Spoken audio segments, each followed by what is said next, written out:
The sound came first, not the announcement overhead, not the rolling wheels of 1,000 suitcases across polished floors, not the low, constant hum of a building designed to move 80,000 people through it every single day without stopping. The sound that cut through all of that was a tear, clean, deliberate, final, the kind of sound that a room does not forget. A child, 3 rows back in the queue, grabbed her mother's sleeve. 2 businessmen who had been absorbed in their phones looked up at the same moment, the way people do when something in the air tells them that whatever just happened is not ordinary. A woman near the back of the line made a small sound, somewhere between a gasp and a held breath. And at the Diamond First check-in podium of Terminal 3 at O'Hare International Airport on a Tuesday morning in January, when the temperature outside was 11 degrees and the sky was the particular gray of a city that has stopped pretending winter will end soon, Vivian Strell stood with both halves of a cream-colored card held out at arm's length, fingers pinched at the corners, the way a person holds something they found on the floor and are not entirely sure they should be touching. Her expression was not angry. It was composed, almost serene, the expression of a professional who has just handled a distasteful situation with practiced efficiency and who wants the room to know it. She set the 2 pieces down on the pristine white desk in front of her. She did not look at them again. She looked instead at the man standing on the other side of the velvet rope. She looked at his gray hoodie, the fabric soft with age, the kind of soft that comes not from quality, but from years of washing and wearing and not replacing. She looked at his dark jeans faded at the knees to a color slightly lighter than the rest. She looked at his white sneakers, the left one, with a thin crease across the toe box from years of walking. She looked at the canvas duffel bag hanging from his left shoulder, olive green, the strap slightly frayed at the buckle. She had made her assessment before he had said a single word. The cream-colored cardstock, thick and formal, printed with an old crest, slightly larger than a standard boarding pass, had simply confirmed what she already believed.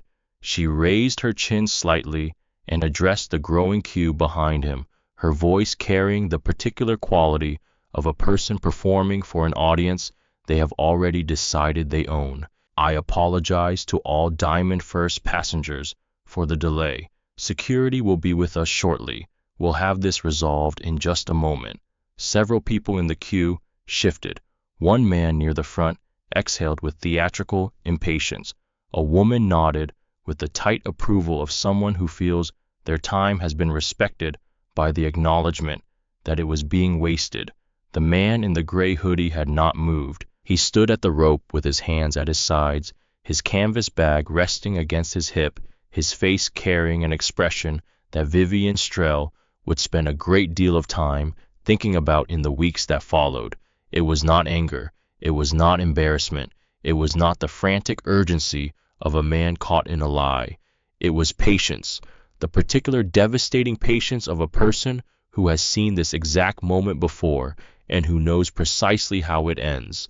Stop here for just a moment, because what Vivian Strell did not know what no one in that terminal knew, not the man who exhaled in the queue, not the child who had grabbed her mother's sleeve, not the junior agent at the adjacent desk who had gone very still the moment the cream-colored card was first produced, was this. The 2 pieces of cardstock now sitting on the Diamond First podium were not a novelty. They were not a forgery. They were not the work of a scammer who had misjudged his target. They were a Class A legacy bearer bond registered at the highest clearance level in Apex Atlantic Airways Executive, mainframe personally produced at the outgoing chief executive's instruction and hand-delivered 48 hours ago by Edward Whitmore, himself tucked inside a leather folio with a handwritten note that read, "A token of what you are inheriting. We are grateful beyond what this card can say. E.W." And the man standing on the other side of the velvet rope, the man in the gray hoodie with the scuffed sneakers and the frayed duffel bag and the particular patience of someone who has been here before, was, as of midnight tonight, the majority shareholder, lead investor, and effective owner of every gate, every plane, every uniform, and every velvet rope in this terminal. He just had not said so yet. His name was James Caldwell. He was 44 years old. He did not look like a man who had wired $380 million into an escrow account 4 days earlier. This was not an accident. He had made that transfer on a Thursday morning, sitting at a corner table in a small coffee shop on the west side of Chicago's Loop District at 8:43 in the morning, wearing this exact hoodie, reviewing the final confirmation on an encrypted tablet before folding it into his bag and walking out into the January wind without telling anyone where he was going next. The acquisition of Apex Atlantic Airways, 61 years old, 408 routes, 11,000 employees, and slightly under $1 billion in accumulated debt that Caldwell Harmon Capital was about to absorb, had been structured with deliberate anonymity. 6 months of negotiations conducted entirely through intermediaries, documents filed under holding company names, the buyer's identity protected at every stage until the ink was dry. The only physical evidence connecting James Caldwell to Apex Atlantic, the only piece of paper in the world that said these two things belonged together, was the founder's pass that Edward Whitmore had delivered to his hotel room 2 days ago. That card was now in 2 pieces on Vivian Strell's desk. The acquisition closed in 14 hours. In less than 20 minutes, Vivian would lose the career she had spent 14 years building. Grant Pullman, the senior duty manager, currently making his way across the terminal in response to her call, would lose his in the same conversation. Richard Voss, the freight company CEO, currently standing 3 positions back in the Diamond First queue, would lose $42 million in annual contracts before the flight reached cruising altitude. None of them knew any of this. Vivian was still arranging her expression into the controlled satisfaction of a gatekeeper who has done her job well. Grant was power walking through the terminal with the clipboard energy of a man who resolves situations by choosing a side quickly and defending it loudly. Richard Voss was checking his watch and making the kind of eye contact with other passengers that communicated shared conspiratorial exasperation. And James Caldwell stood at the velvet rope with his hands at his sides and his eyes fixed on the 2 halves of a document that no longer needed to be whole to do what it was going to do. He had given her the chance to scan it. She had laughed instead. He had asked her to type the override code. She had torn it instead. He had offered her every exit available to her. She had chosen the most public, most permanent, most self-destroying option on the table. Now let's go back, because to understand why James Caldwell is still standing at that rope without raising his voice, you need to understand who he is, how he got here, and why a man who just wired nearly $400 million into an account is standing in a January terminal wearing his father's canvas bag on his shoulder like it is the most natural thing in the world. James Caldwell grew up on the south side of Chicago, the son of a baggage handler and a public school librarian. He was broad-shouldered, close-cropped hair, going silver at the temples in a way that people sometimes noticed and then found difficult to articulate why it mattered to them. He had the kind of stillness that strangers often mistook for uncertainty, right up until the moment they were close enough to see his eyes, at which point they generally revised their assessment without quite understanding why they felt the need to. He had studied economics at the University of Illinois on a partial scholarship and a significant amount of weekend work. He had started Caldwell Harmon Capital at 32 with his longtime colleague Gareth Lund in a shared office in Wicker Park, with a radiator that only worked on its own schedule and a window that never fully closed against the wind off the lake. They had operated out of that office for 2 years before the first acquisition gave them reason to find somewhere larger. In 12 years, Caldwell Harmon had completed 17 acquisitions across 3 continents. The firm managed assets valued at just under $3 billion. James had been on the cover of one business publication. In a profile he had agreed to reluctantly and spoken during for approximately 40 minutes, in which he was described as the most deliberately invisible, significant investor in American private equity. He had not read the profile when it was published. I had been in Zurich at the time in a meeting that mattered more than the article. I wore the gray hoodie because he liked it. It was comfortable and it was his, and it required nothing from him. He wore the scuffed sneakers because they fit well, and because the crease across the left toe box had been there for 3 years, and he had stopped noticing it. He carried the canvas duffel because it had been his father's, and his father had carried it for 22 years on the tarmac at O'Hare, and it was the most valuable thing James Caldwell owned, not in any market sense, in the only sense that had ever mattered to him. I did not wear a watch. He had been offered many watches over the years, gifts and gestures of partnership from people who believed that the right accessory communicated the right things about a man's relationship to his time, and he had declined all of them. A watch, he had once explained to Gareth, tells the room what you want them to think about your time. James preferred people not to think about his time until he was ready for them to. I had walked into O'Hare's Terminal 3 that morning at 8:47, moved through the space with the unhurried ease of a man who has no performance to give, and approached the Apex Atlantic Diamond First check-in area because that was where his seat was, and he intended to sit in it. He had done this the way he did most things, without announcing it, without preparing the room for it, without giving the space any advance notice of who was walking through it. I had not anticipated Vivian Strell stepping out from behind her podium to intercept him before he reached the desk. He had not been surprised by it either.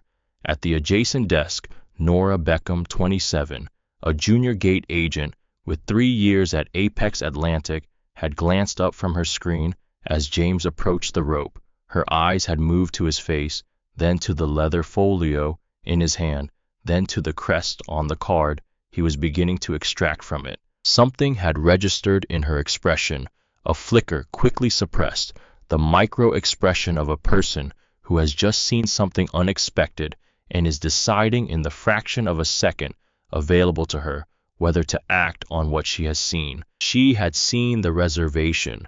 She had pulled up his booking 12 minutes earlier as part of her standard morning manifest review, the task she performed at the start of every shift to familiarize herself with the day's passenger load before anyone arrived.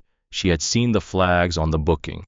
She had seen the 3 notation markers that appeared at the top of the record, the green VIP triangle that she recognized from frequent flyer upgrades, the yellow executive border that she had seen perhaps a dozen times in 3 years on bookings for senior airline staff, and then the third one, the one she had never seen in 3 years, at this desk, a small red designation that sat above the other 2 and read 2 words she had not expected to find in a standard passenger record: owner clearance.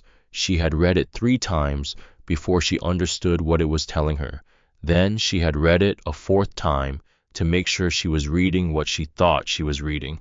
She had said nothing, not yet, but her hand had moved to her keyboard and stopped resting on the keys without pressing them, and she had watched Vivian step out from behind the podium, and she had not looked away from what was unfolding in front of her. Apex Atlantic Airways was 61 years old and had been dying quietly for 5 of them. It was a legacy American carrier founded in the early 1960s by a consortium of Midwestern businessmen who believed that air travel should feel like an occasion rather than an inconvenience, and who had the capital and the conviction to build an airline around that belief. For decades, it had delivered on that promise with remarkable consistency. Its first-class cabins had been written about in travel publications, the way great restaurants are written about in food magazines, with the kind of reverent detail that suggests the writer is trying to convey an experience that resists description. Its staff training program had been studied and partially adopted by 4 other domestic carriers. Its customer satisfaction scores had led the industry for 9 consecutive years during the 1990s, a streak that had become part of the company's internal mythology, the standard against which everything since was measured and found wanting. Then the world shifted beneath it. Budget carriers hollowed out the mid-market with a ruthlessness that the legacy airlines had not anticipated and could not match without destroying the things that had made them worth choosing. Fuel costs climbed in ways that the financial models had not adequately prepared for.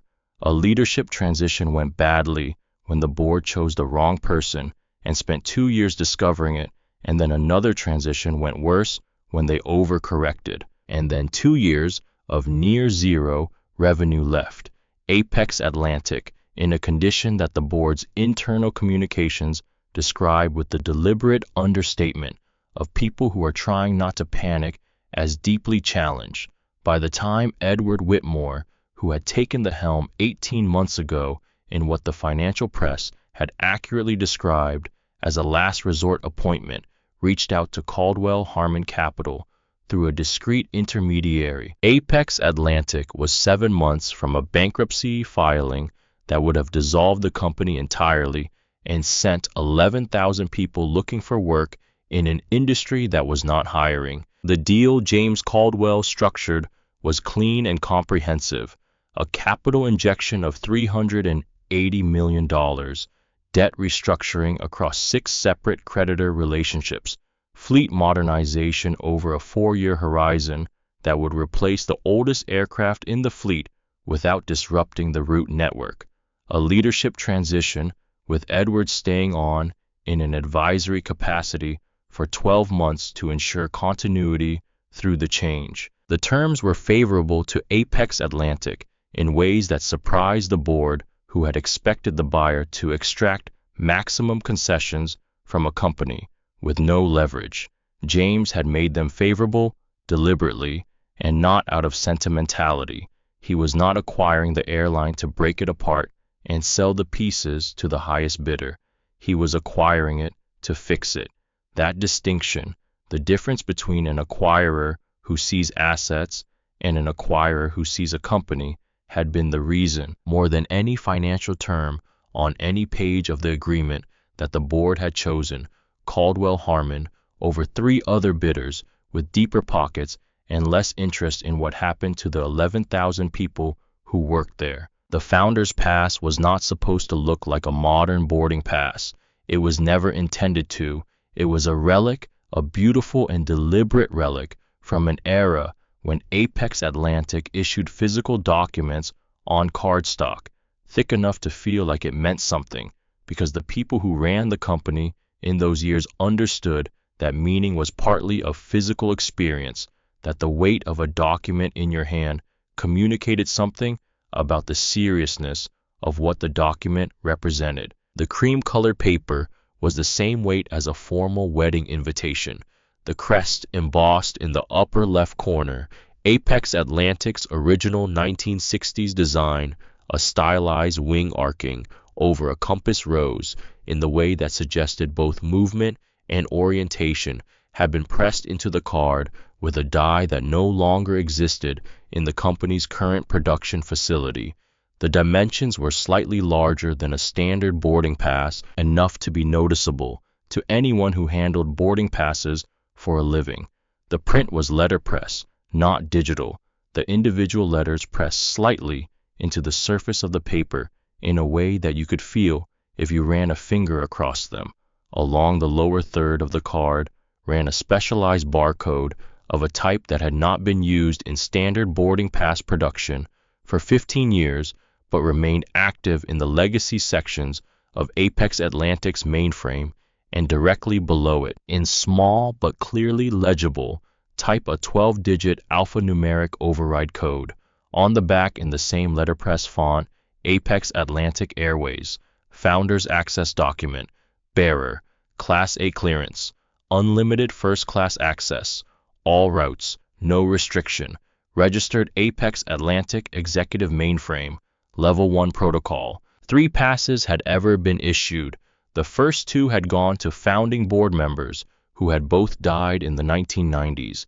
This was the third produced at Edward Whitmore's personal instruction by the one remaining employee in the company's documentation department who knew how to operate the letterpress equipment, registered in the mainframe 48 hours ago, delivered to James's hotel room by Edward's own hand in a leather folio with a note written in the careful, slightly formal handwriting of a man who had been composing business correspondence by hand for 40 years. Any competent gate agent who looked at the barcode would know what it was.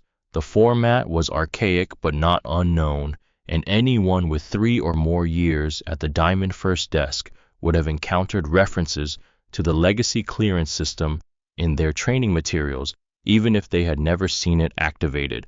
Any agent who entered the 12-digit code into their terminal would receive an immediate, unambiguous system response that confirmed the bearer's identity and clearance level in language that left no room for interpretation. Vivian Strell had not looked at the barcode. She had not entered the code. She had looked at the cream-colored card stock, at the old crest, at the slightly unusual dimensions, and then she had looked at James Caldwell's gray hoodie, his faded jeans, his scuffed sneakers, and she had completed the equation. She began solving the moment she stepped out from behind her podium. 4 seconds. That was all it had taken. It had started, as these things usually do, before anyone had said anything wrong. James had stepped onto the burgundy carpet that marked the approach to Diamond First check-in at 8:51. He moved without hurry, the duffel on his left shoulder, the leather folio held in his right hand. He was perhaps 8 steps from the podium when Vivian came out from behind it.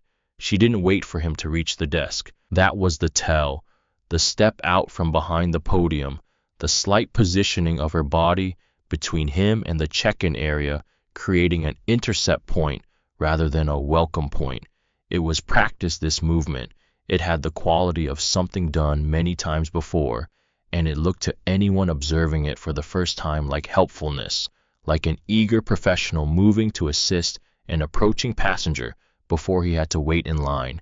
It was not helpfulness. "Sir," her voice was pleasant, carrying the particular brightness of someone who has learned to deliver redirection with a smile that makes the redirection feel like a service. Economy check-in is in Zone B at the far end of the terminal. This area is exclusively reserved for Diamond First passengers. James paused. He offered a polite, easy smile, the kind that costs nothing and reveals nothing, the kind of smile that a man develops over 27 years of being redirected in spaces he has every right to occupy. "I'm in the right place," he said. "Thank you." He reached into the leather folio and began to extract the founder's pass. At the adjacent desk, Nora Beckham's hand moved toward her keyboard. Her fingers rested on the keys without pressing them. She had pulled up James's booking 12 minutes ago. She knew what the flags meant.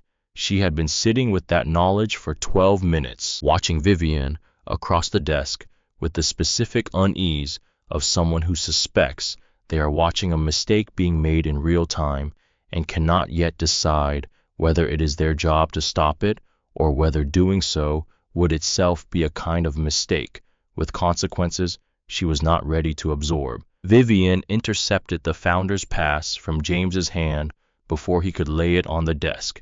She took it between 2 fingers, holding it slightly away from her body, as though proximity might be incriminating. She turned it over. She looked at the front. She looked at the back. She did not look at the barcode.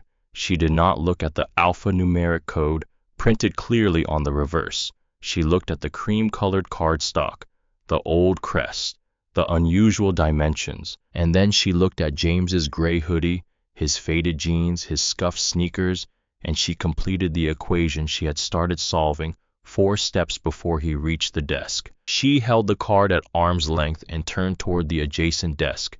"Nora," her voice had shifted registers, still professional, but now carrying the particular warmth of a senior colleague inviting a junior one to share a moment that the senior colleague has already decided the meaning of. Come look at this. Nora approached. She looked at the pass. She saw the crest. She saw the barcode. She saw the alphanumeric code on the back 12 digits, third line from the bottom printed, clearly in clean letterpress type. She opened her mouth. Vivian, I think. Vivian continued speaking over her without acknowledging that Nora had spoken, without breaking the rhythm of what she was doing or turning to look at her, the way a person continues a sentence after a minor interruption that they have decided does not require a response. She tilted the card slightly toward the terminal light and addressed the queue behind James, her voice carrying with the deliberate projection of someone who has decided the audience is the point of what she is doing. Our guest here tells me that the outgoing chief executive of Apex Atlantic personally handed him a first-class pass. A pause calibrated for effect. On what appears to be wedding stationery, a few people in the queue stirred. Someone made a small sound, not quite laughter, the kind of sound that lives on the edge of it, and deniably so. Two people exchanged a glance. Nora's mouth closed. She looked at the back of the card, at the override code, 12 digits, third line, from the bottom, exactly as legible as it had been the first time she saw it. She looked at James. He was watching her, not Vivian, her. There was no particular expression on his face, no urgency, no plea for intervention, no desperation, just attention, steady and patient. The way a person pays attention when they already know what is going to happen next and is simply watching to confirm it. Nora stepped back. She returned to her desk. Her hands went to the keyboard and stopped there. From 3 positions back in the queue, Richard Voss cleared his throat. He was 57, a large man who wore expensive suits the way some men wear armor, as though the quality of the fabric were evidence of something that needed evidencing. He had built Voss Cargo Partners from a single freight depot in Cleveland into a national operation over 25 years of work that he had spent the subsequent years converting into a personality. I had become the kind of businessman who considers his time a matter of general public concern, who treats the inconvenience of waiting as an affront worthy of editorial comment. He did not address James directly. He addressed the air slightly to the left of James's head in the general direction of the other passengers, performing patience for an audience he had already decided was on his side. Every single time, he said, with the practiced weariness of a man who has made this observation before and expects to make it again. Vivian turned back to James. Sir, she said, the document, if it were genuine, would have a scannable barcode. Scan it yourself if you like. She set the card on the desk between them. James's response came in short sentences, spaced deliberately, the rhythm of a man who has thought about what he is going to say before he says it and is not going to be hurried out of saying it clearly. Scan the barcode. If your system rejects it, I'll walk away and we will never speak of this again. Vivian's chin lifted slightly. Scanning an unauthorized document would violate our cybersecurity protocols. I will not risk the integrity of this system for a piece of cardboard. Then type the alphanumeric code manually, James said. 12 digits, third line from the bottom on the back of that card. It takes 8 seconds. Vivian looked at the back of the card. She saw the code. The number was clearly printed, clearly legible, exactly where he had said it would be, taking up no more space than a line of small type, but requiring no particular effort to read. She did not type it. She looked up from the card, and for the first time, the pleasant professionalism dropped slightly, just enough for James to see what was underneath it. Not anger, something more considered than anger, the settled conviction of a person who has made a decision and is not going to be argued out of it by evidence, because the decision was not made on the basis of evidence and therefore cannot be unmade that way. I will not. Richard Voss stepped forward from his position in the queue, moving past the two passengers between himself and James with the unself-conscious confidence of a man who assumes that space in public exists for his particular use. He planted himself slightly to James's right, angled toward the desk, rather than toward James, a positioning that communicated without stating it, that he was aligning himself with the institution and against the disruption. "I have a board meeting in New York this afternoon," he announced, addressing the terminal more than anyone specific, the statement carrying the implication that board meetings in New York were events whose importance the room should recognize and factor into its behavior. "I paid a significant amount for this ticket, and I did not do so in order to stand here while someone attempts to talk his way into a cabin he has no business being in." He turned to Vivian with the nod of a man recognizing a colleague who is handling a situation correctly. "Call security. Get this resolved." Then he turned to James, a full, slow, deliberate look, top to bottom, and back up, the look a person gives something they are deciding how to categorize and have already decided the category. "Son," he said. The word landed the way flat stones land on still water, without violence, without drama, with the particular weight of something that intends to settle. "The game is up. Whatever you thought was going to happen here, it is not happening. Cut your losses and walk." James did not look at him. He kept his eyes on Vivian. He spoke at a normal conversational volume, the words unhurried and precisely chosen, each one doing only the work it was selected to do. "You should both be very careful about the choices you make in the next few minutes." Richard made the sound again, that short, sharp approximation of a laugh that contained no actual amusement, just the performance of dismissal. He spread his hands toward the other passengers, including them in the observation-making witnesses of them. "Is that a threat?"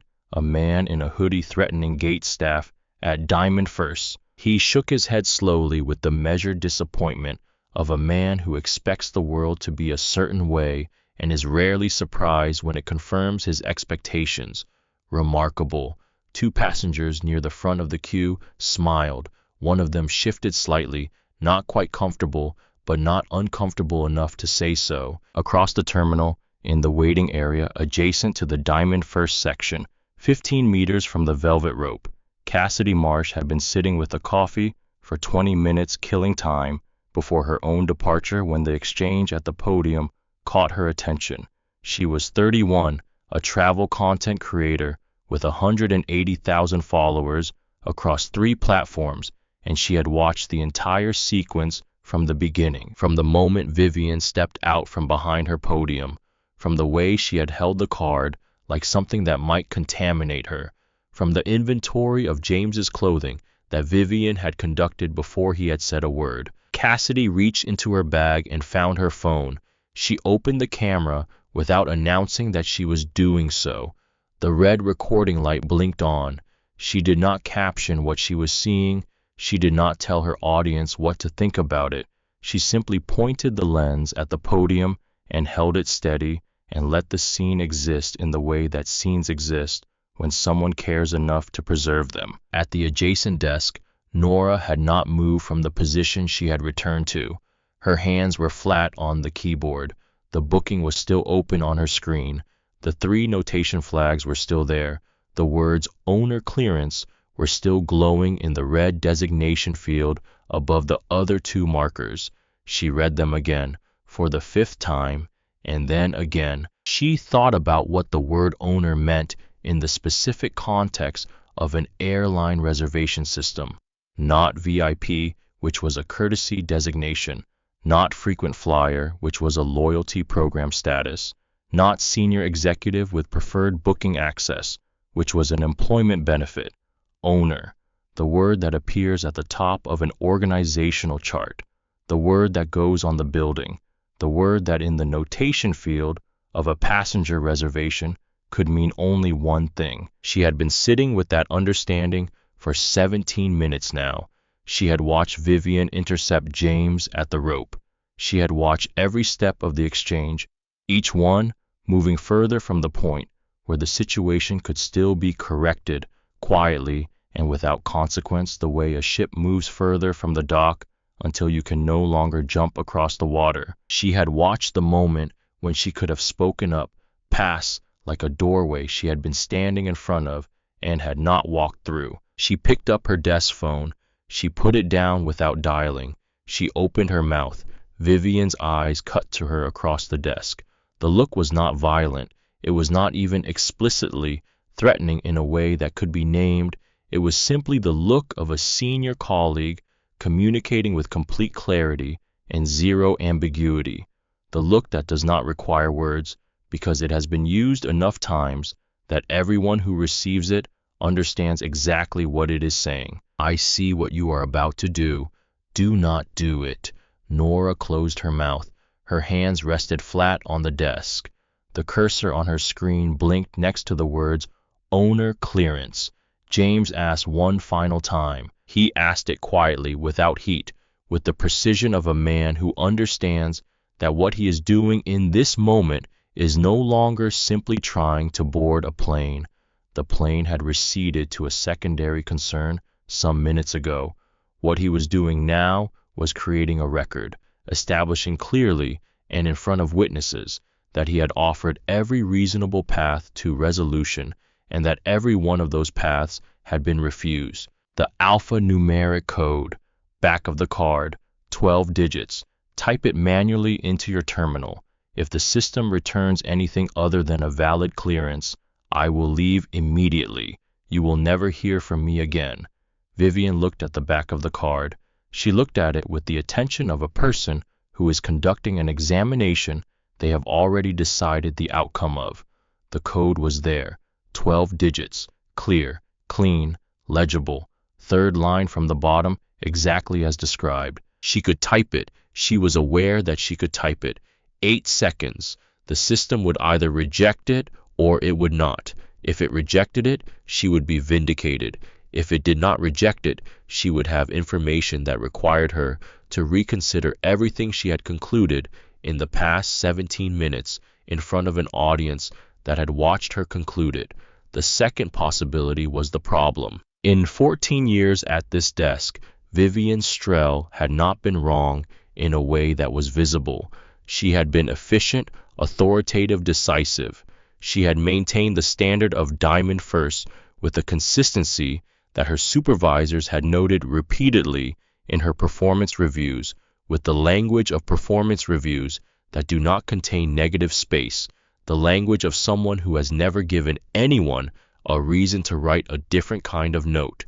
Being wrong, being not just wrong, but publicly and visibly and demonstrably wrong in front of a queue of diamond first passengers, in front of a junior colleague she had just silenced across the desk, was not something that her understanding of herself had made room for. And so she did not type the code.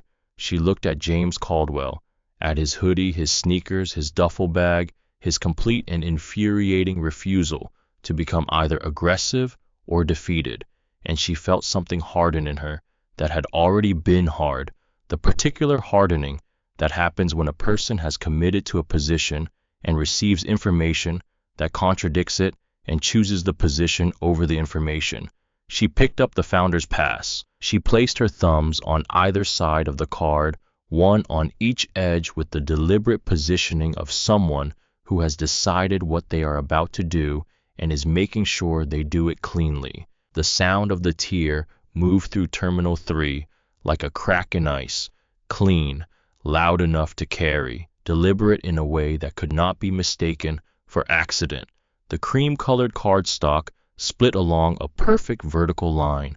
The barcode separated into two useless halves. The alphanumeric code divided cleanly at the 7th digit. 3 people in the queue made audible sounds. The child 3 rows back grabbed her mother's sleeve. 2 men who had been watching exchanged a glance that communicated something they had both understood and would not put into words. Cassidy Marsh's phone captured the entire moment. Her hands were steady. The audio was clear. Vivian set the 2 halves on the desk. She pushed them slightly toward James with the tips of her fingers, a small final gesture of transfer, moving something from her side of the desk to his. Then she looked at him with the expression of a gatekeeper who has just confirmed something she always knew to be true and is satisfied to have confirmed it. "There," she said. "Now take your trash and leave this terminal before I have you removed for fraud." The silence that followed lasted 5 full seconds. James looked down at the two halves of the pass. He looked at the split barcode, the divided code, the separated halves of the embossed crest. He did not move to pick them up. He did not speak immediately.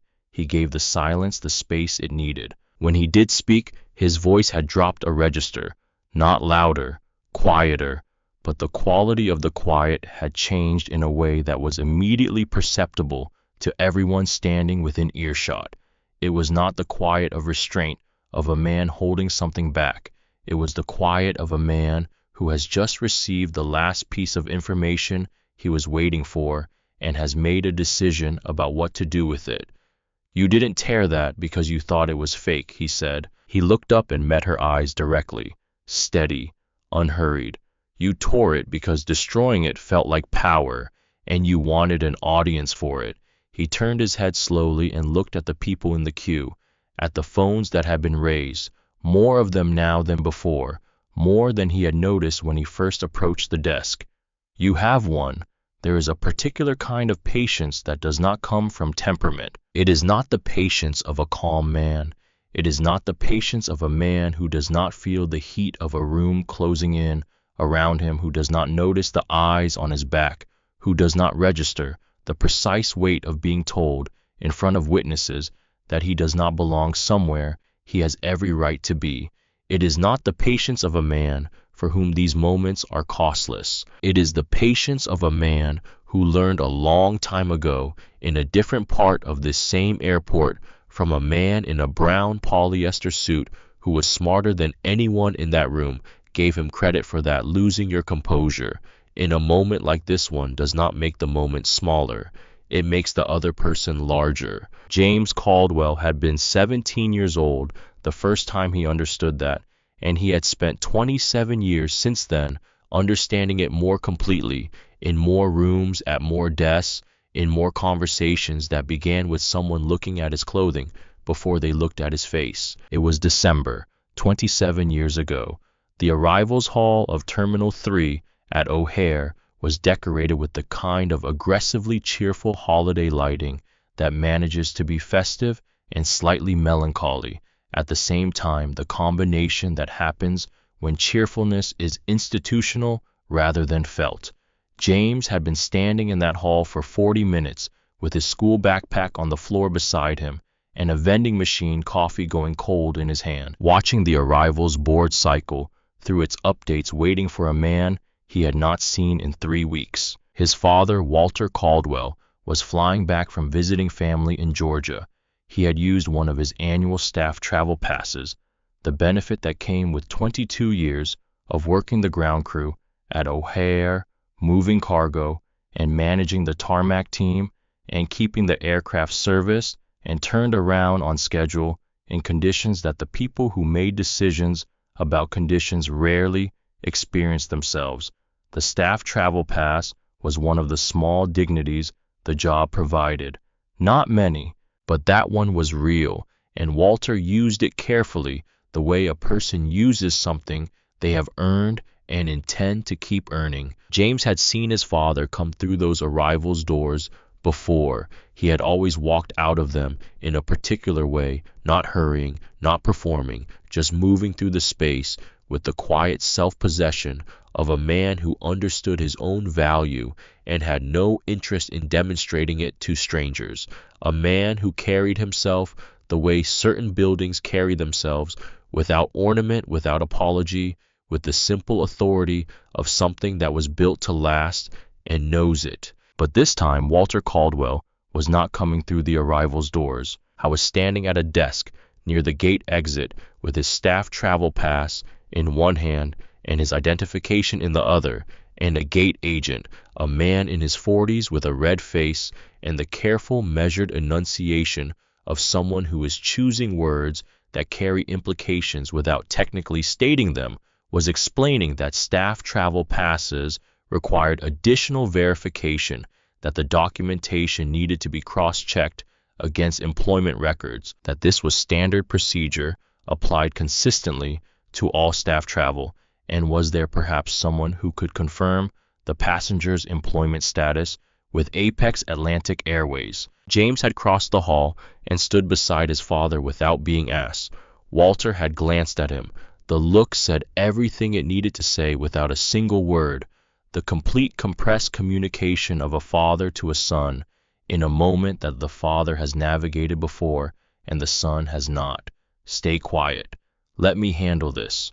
Watch. I have been a ground crew supervisor at this airport for 22 years, Walter said, addressing the gate agent with the patient clarity of a man who has said reasonable things to unreasonable people for a very long time and has not yet stopped believing that reasonable things are worth saying even when the saying of them is more demonstration than communication. My employee number is on the document. The flight details are on the document. I am happy to wait while you call the HR line if that is what is needed to confirm it. Yeah. The gate agent looked at the document. He looked at Walter's brown polyester suit, the shoulders slightly too large because the money for a better fit had gone somewhere more important. He looked at James standing beside his father with a backpack and a cold cup of coffee and the beginning of something in his chest that was moving fast and hot. These passes are for employees and their immediate family, the gate agent said slowly, as though pace were a substitute for clarity, as though saying something more slowly made it more legitimate.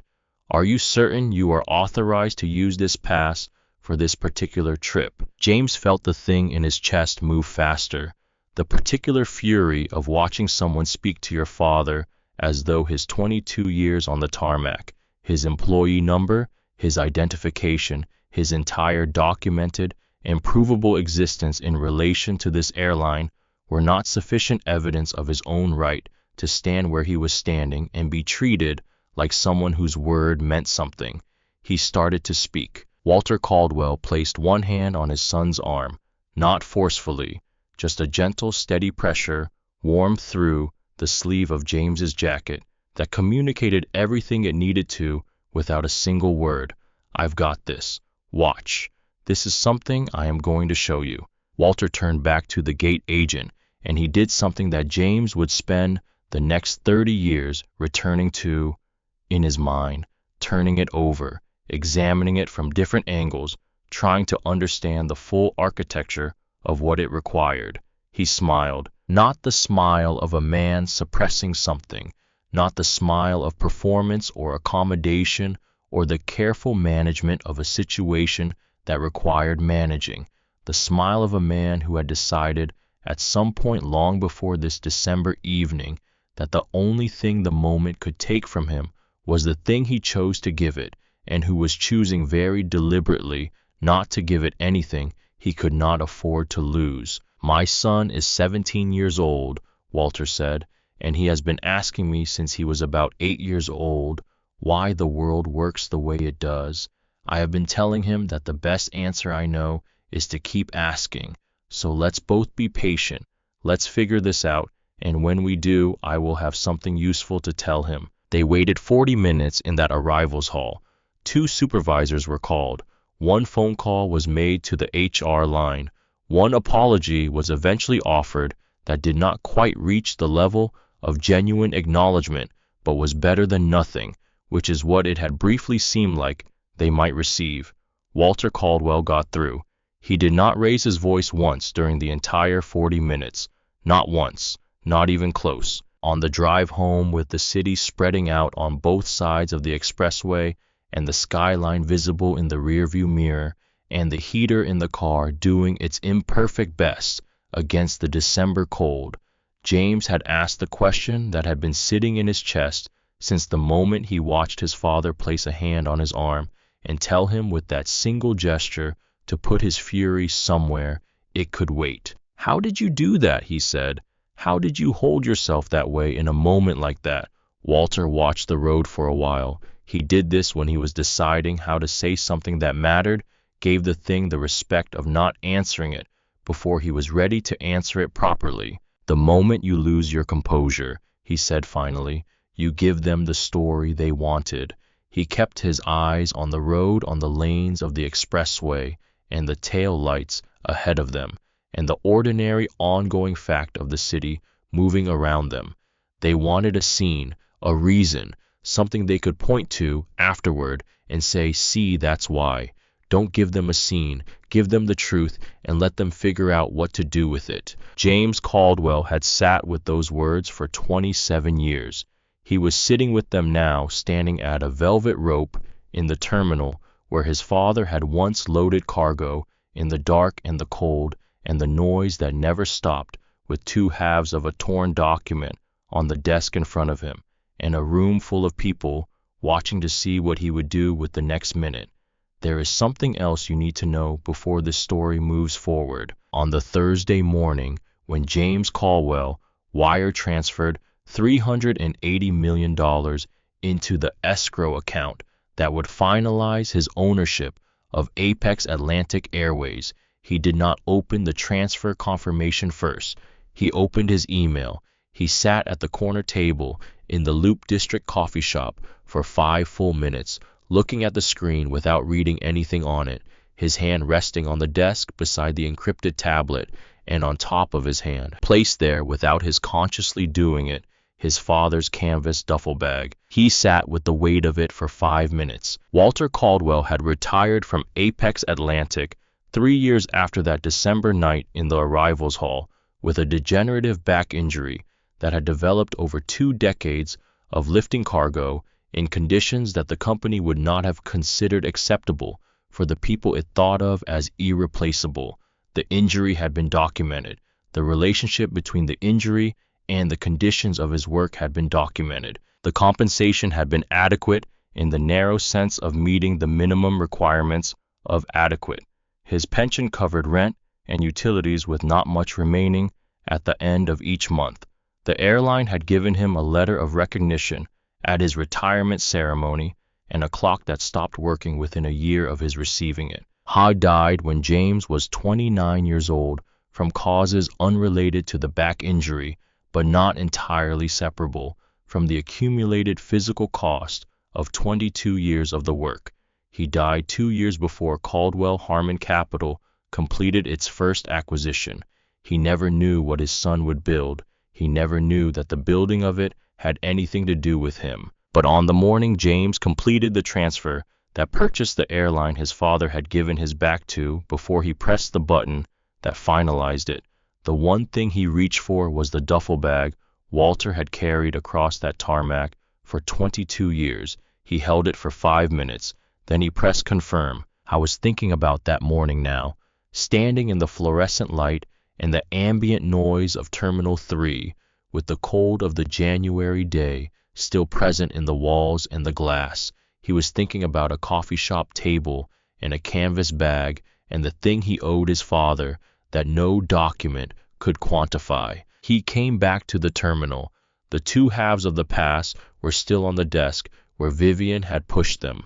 The barcode was split cleanly down the center. The alphanumeric code was still legible on both pieces to anyone who cared to look at it. Nobody on Vivian Strell's side of the desk was looking at it. Grant Pullman arrived from the direction of Gate 14 with the energy of a man who has been called away from something he considered more important and intends to communicate this through the quality of his arrival. He was 53, gray suit, silver badge on his lapel reading Senior Duty Manager in the font of official designations clipboard held at a slightly aggressive angle that broadcast authority to anyone familiar with the visual language of airport hierarchy. I took in the scene in 4 seconds. He did not in those 4 seconds ask himself any questions about what he was seeing. He processed the available information in the order his instincts shaped by 6 years in this terminal prioritized it. Staff behind desk, composed and professional. Adjacent staff tense, hands on keyboard not moving. man in casual clothing at the rope, 2 pieces of torn paper on the desk in front of him, growing ring of observers with phones raised. Hani aligned himself with the desk. What's the situation, Vivian? Vivian's account was fluent and confident, the account of a person who has been doing something she believes in and expects to be supported in doing it. A man had entered the Diamond First area without a valid booking. He had produced what appeared to be a fraudulent document when challenged. He had become increasingly aggressive when she declined to process it. He was now refusing to leave. Grant turned to James. He did not ask for James's account. He looked at the hoodie. He looked at the duffel bag. He looked at the torn paper on the desk. His expression confirmed that his assessment was complete. Sir, the word carried no warmth whatsoever, just the flat bureaucratic authority of a designation. You are being removed from this terminal. Apex Atlantic takes fraud seriously, and we, Apex Atlantic, James said. Grant stopped. What? You said Apex Atlantic just now. Before that you said Meridian Air. This is an Apex Atlantic gate. James looked at him with the level attention of a man who notices everything and has thought carefully about what to do with what he notices. You have been the senior duty manager of this terminal for how long? Grant's jaw tightened. 6 years. 6 years, James repeated. I did not say anything else about it. He did not need to. The observation had landed where it needed to land, in the specific part of Grant Pullman's professional self-understanding that would spend the next several months replaying it. Grant reached for his radio. Before he pressed the button, James spoke again. Before you use that. His voice was even, without urgency, without the pleading quality that people in his position often develop when they were genuinely trying to prevent a situation from becoming worse. You are the senior duty manager. You have access to the level 1 executive terminal system on that desk. I am asking you, not demanding asking, to enter a 12-digit code into that terminal before you make a decision that you will not be able to reverse. Grant's hand had stopped on the radio, not because he was genuinely considering the request, but because the phrase Level 1 Executive Terminal System had landed somewhere in his professional memory as a term he recognized without being entirely able to place where he had encountered it before. He looked at Vivian. Vivian shook her head once. Small, deliberate, the headshake of a person who has made a decision and is communicating to a colleague that the decision is made and does not need to be revisited. Grant looked back at James. I don't take orders from passengers, he said. James looked at him steadily. I know, he said. That's the problem. Grant pressed the button. 2 officers arrived 2 minutes and 40 seconds after the call. They were professional, efficient, well-trained. For exactly this category of situation, a report of a disruptive individual at a premium check-in desk, possible fraud subject, refusing to leave. The taller officer, mid-30s, name badge reading. Peacroft took in the scene and moved directly to James. He placed one hand on James's left shoulder, not with force, not yet, but with the firm directional pressure of someone communicating that movement in a specific direction is expected. Let's step away from the desk, sir. Easier to sort this out somewhere quieter. James did not step away. He looked down at the hand on his shoulder with the kind of patient, deliberate attention someone gives to a thing they are deciding how to respond to, examining it without hostility and without yielding. Remove your hand, he said. Please. Officer Croft did not remove his hand. He tightened the grip slightly, shifting from directional to controlling. Grant stepped forward, his voice recovering some of its earlier authority now that the visible presence of the officers had restored it. Sir, you are being placed under investigative hold for suspected fraud and trespassing.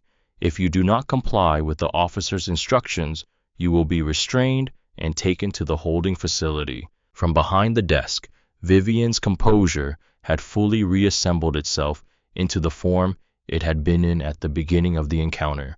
She looked at James with an expression of such clean, conclusive satisfaction that it briefly made Nora Beckham, watching from 2 feet away, feel something physical in her chest that she did not immediately have a word for. "You can make your phone call from the holding cell," Vivian said. It was the last thing she said before everything changed. At her desk, Nora Beckham had been watching all of it. She had watched Grant arrive and align himself with the desk without asking James a single question, without treating the situation as something that might have two sides worth examining. She had watched the officers come. She had watched the hand go onto James's shoulder. She had watched Vivian's expression move through its phases and arrive at that particular satisfaction, the satisfaction of a person who has been told by events that they were right and is now waiting for the final confirmation to be delivered. And she had looked at her screen, owner clearance. The words had not changed. They were still there in the red designation field, glowing with the particular quality of text that a system has been configured to display prominently because the people who designed the system understood that it was information that should not be missed. She had read the full notation text beneath the flags. She had read it 4 times. She knew every word of what it said, and she knew what every word meant, and she had been sitting with the gap between what she knew and what she was doing with what she knew for 23 minutes, the gap widening with every minute that passed, getting heavier in the way that gaps get heavier when you continue to choose not to close them. She had been telling herself that it was not her place, that she might have misread the flags, that Vivian had 14 years of experience and she had 3, and that 3 years was not enough to override 14, that the judgment of a junior employee about a situation involving a senior colleague was not the kind of judgment that junior employees were in a position to act on. She had been telling herself the things that people tell themselves when they want to stay where it is safe and have reasons that sound like judgment rather than fear. And then she heard Vivian say, "You can make your phone call from the holding cell." Something in Nora Beckham's chest made a small definitive sound, the sound of a door that had been leaning against its frame for 23 minutes, finally closing all the way. She pushed her chair back. She stood up. She stepped out from behind her desk. Her voice, when it came, was not steady in the way that voices are steady when there is nothing in them but confidence. It shook slightly, the specific shakiness of a voice that is carrying more than its ordinary weight, that is being asked to do something its owner is not sure it can do and is doing anyway. The shakiness that is the opposite of uncertainty because it comes from a decision already made. His name is in the system. Everyone near the desk turned. "I pulled the reservation 23 minutes ago as part of my standard morning manifest review. His booking carries 3 notation flags: VIP executive level and owner clearance." She paused for a breath that she needed. "I have never seen owner clearance in a notation field in 3 years at this desk." Vivian had turned fully to face her now. Her expression had moved through surprise and arrived somewhere colder, the specific cold of someone whose authority has just been publicly challenged by someone who was not supposed to be in a position to challenge it. When she spoke, Nora's name was 1 syllable, and it was a complete sentence. It contained everything that needed to be communicated without stating any of it explicitly. Nora. Nora looked at her. She looked at the controlled anger in Vivian's face, the certainty, the complete conviction that authority was on her side, and that the only thing required was to wait for the junior employee in front of her to remember where junior employees stand. Then she looked at James. Something passed between them in that moment that was not words and not even a specific expression that could be named. The particular acknowledgement of 2 people who recognize in each other the same understanding of how this moment works, what it costs, and what it means to be standing in it. "The notation states," Nora continued, and her voice was finding its own momentum, now steadying itself on the words as she said them. "Do not detain, do not redirect, provide immediate boarding priority, escalate immediately to executive operations and legal if bearer encounters any difficulty at any apex Atlantic point of contact. She stopped. She let that land. Those are not the flags on a fraudulent booking. I don't know exactly who this man is, but I know what those flags mean. And I know that this man belongs at this gate. Bien, girl. You will go back to your desk right now, Vivian said, or you will not have a desk to go back to. Nora looked at her for a long moment. Then she nodded slowly, accepting the information, processing it, deciding what to do with it. Fire me after, she said, but run the code first. The queue had gone very still. A woman near the front had lowered her phone, not to stop filming, but because she was holding her breath and did not want to move. Richard Voss, 2 positions back, said nothing. For the first time since he had stepped forward into this scene, he said absolutely nothing. He had noticed something about the cameras that he had not been paying sufficient attention to before. He was recalibrating without acknowledging that he was recalibrating. Across the terminal, Cassidy Marsh's clip had been live for 6 minutes. It had been shared 216 times across 3 platforms. She had not captioned it with outrage, had not told her audience how to feel about it, had not added a single word of editorial framing. She had posted it with 3 words and let the footage do what footage does when the truth is sufficiently clear and the injustice sufficiently visible and the room is sufficiently public. A travel journalist with a significant professional following had posted, "Can anyone confirm this is happening at O'Hare Diamond First? Right now." Multiple people sending this to me. Waiting for comment from Apex Atlantic Communications. The hashtag had appeared without anyone organizing it. The organic result of dozens of people trying to find the same piece of information in the same place at the same time. None of this had reached Vivian yet. She was still behind the desk, still in the posture of a gatekeeper who had done her job. Grant was still holding his radio. The officers were still positioned on either side of James. James reached into the pocket of his hoodie, not quickly, not dramatically, the slow, deliberate movement of a man who wants every person in the room to see exactly what he is doing and to understand that what he is doing is entirely intentional and entirely visible. He produced a phone black rectangular, slightly heavier than a standard consumer model. He held it up so that the officers could see it clearly. "I am going to make one phone call," he said. "After I make it, you can do whatever you believe is necessary." He looked at Vivian across the desk. Something in his face had gone entirely still, the patience resolving into something that was not patience at all, but something older and more irrevocable.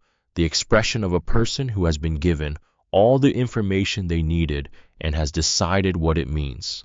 "I have been standing at this rope for 22 minutes, he said. "I have asked 3 times to have a 12-digit code entered into a terminal. 8 seconds. That is all it would have taken. 8 seconds. He looked at Grant. "I asked you as well. You had access. You chose not to use it." He looked at the 2 officers. "I asked before any of you arrived. The answer was the same each time." His voice did not rise. It did not need to. "All right," he said quietly. "Then let's end this." Ha dialed. The phone rang once before connecting. James spoke without preamble, without the social lubrication of greeting. "Gareth, I need you to conference Edward Whitmore and hold him on the line until I ask you to put him through on speaker." A pause. The sound of a man on the other end of the line, processing the specific quality of James's voice and understanding from it that the situation is serious. How bad? The pass is in 2 pieces on the desk. "Grant Pullman has called airport police. I have an officer's hand on my shoulder and a pending fraud charge." A silence that was almost not a silence at all, the silence of rapid calculation rather than absence of thought. "Give me 60 seconds, Gareth said. James lowered the phone and looked at the terminal. He looked at the people who were watching the loose gathering that forms when strangers recognize they are witnessing something that will be discussed and remembered and that they want to be able to say they saw. He looked at Cassidy Marsh still filming from the waiting area, her phone held with the steady hands of someone who has decided that the most useful thing she can do in this moment is to keep the lens pointed at the truth and let the truth speak for itself without assistance. He looked at Nora Beckham, standing just outside the perimeter of her desk, both hands at her sides, not sitting back down. Her expression was not asking for anything. It had the quality of someone who has already decided something and is simply present in the decision. He looked at Richard Voss, who had taken two small, possibly unconscious steps backward from his earlier position and was holding himself very still in the way that people hold themselves when they have decided that stillness is the best available strategy for reducing their visibility. He looked at Grant Pullman, radio in hand, waiting. He looked at Vivian behind the desk, still composed, still certain, still about to be neither. 58 seconds after he had said 60, Gareth's voice returned. Edward is on the line. He knows the situation. He's ready. One moment, James said. He looked at Grant Pullman. My associate would like a word. You'll want to hear this. He pressed the speaker button. The voice that came through was 68 years old, and it carried the particular clarity of someone who has spent a long career understanding that how something is said determines whether it is heard, and who has learned to say things in a way that does not leave room for mishearing. Edward Whitmore spoke the way certain rooms are built, with an authority that does not need to announce itself because it is simply present in every surface. Underneath that authority right now was something those rooms do not often contain, a barely contained fury wrapped in the discipline of a man who was choosing his words very carefully because the words were going to matter for a long time after this particular morning. Is the senior duty manager present? Grant swallowed. This is Grant Pullman, Senior Duty Manager, O'Hare Terminal 3. Mr. Pullman. The voice was measured, precise, the calm of a man who is furious and who is choosing not to be, which is its own specific and recognizable kind of terrifying. I am Edward Whitmore, Chief Executive of Apex Atlantic Airways. I need to tell you something, and I need you to listen to every word before you take any further action. Do you understand? Yes, sir. The document your gate agent destroyed this morning is a Class A legacy bearer bond. It is registered at the highest clearance level in Apex Atlantic's executive mainframe. It was not a forgery. It was not printed at home. It was produced by this company's own documentation department at my personal instruction, and it was delivered to its bearer by my hand in person 48 hours ago. A pause. The terminal was completely silent in a way that large public spaces are almost never silent, every ambient sound receding as though the building itself understood something important was being said. The man standing in front of you is James Caldwell, founder and managing partner of Caldwell Harmon Capital. Another pause, shorter, denser, with more weight in it. As of midnight tonight, James Caldwell is the majority shareholder, lead investor, and effective owner of Apex Atlantic Airways. The silence afterward had physical weight. It occupied the space. He owns the planes, Mr. Pullman. He owns the terminals. He owns the uniforms your staff are wearing. He owns the gates, the lounges, the routes, and the roster. A final pause long enough to be deliberate. He owns your gate, and unless I am catastrophically mistaken, he owns the employment contracts of every single person currently standing between him and his seat. The silence that followed lasted long enough for a jet somewhere beyond the terminal windows to spool its engines for departure, the sound bleeding through from the tarmac outside the reminder that the world beyond this particular pocket of air had not stopped. Officer Croft's hand, the one that had been resting on James's shoulder, was no longer resting on James's shoulder. It had been withdrawn quietly at some point during Edward's second sentence with the self-effacing speed of a trained professional who has identified the most hazardous place to be standing and removed himself from it. Grant Pullman's clipboard was no longer held at any particular angle. It hung loosely from one hand as he stared at the phone with the look of a man watching a structure he has lived inside for 6 years reveal itself to be the wrong kind of permanent. Richard Voss had gone the specific color of a person whose blood has made a rapid and comprehensive decision about where in the body it most urgently needs to be right now. Vivian Strell had not moved. Her hands were still on the desk, equidistant from the two halves of the founder's pass. Her mouth had opened slightly. Her face had not yet arrived at an expression, because none of the expressions available to her had been designed for this particular moment. Nora Beckham was already typing. She had sat back down at her terminal the moment Edward Whitmore began speaking, not out of compliance but out of purpose, the focused energy of someone who knows exactly what needs to happen next and is doing it without waiting to be asked or told. Her fingers navigated 3 layers below the standard check-in interface to the legacy command terminal that most agents working the Diamond First desk did not know existed. She had found it 2 weeks into her job during a slow afternoon when she had been exploring the system out of curiosity and had filed it in the part of her memory that held things she did not yet have a reason to use. She entered the 12-digit alphanumeric code from memory. She had read it off the card 12 times in the past 25 minutes. She knew every digit in order. She pressed enter.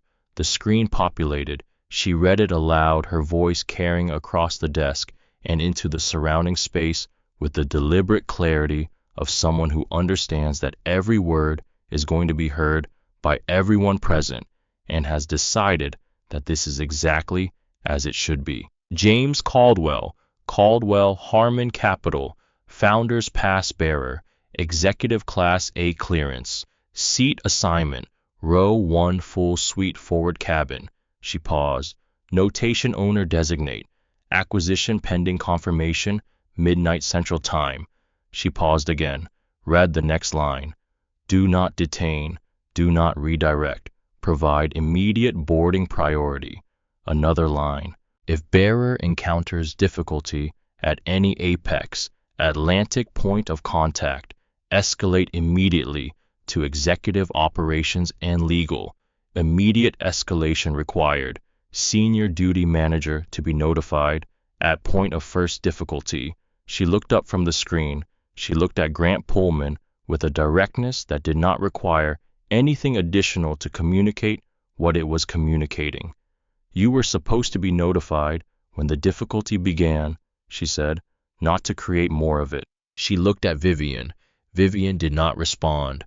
Grant opened his mouth.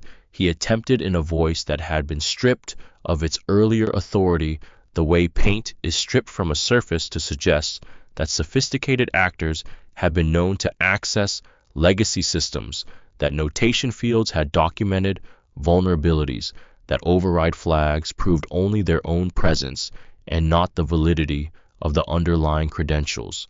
The system confirms, Nora said. She said it quietly, without aggression, with the flat, irrevocable finality of a fact that does not require defense, because it does not require anything at all except to exist. He is who he says he is.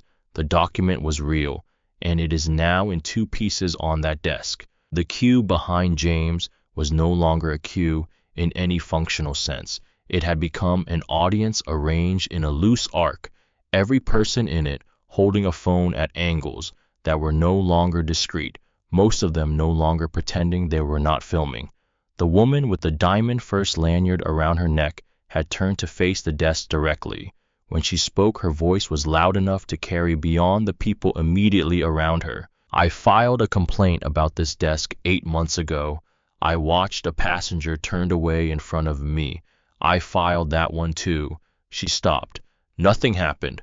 A man near the back of the former queue, in his 60s, with the look of someone who has been through this airport enough times to know its personnel by sight and its rhythms by memory, said to no one specifically, I have watched this desk for 2 years.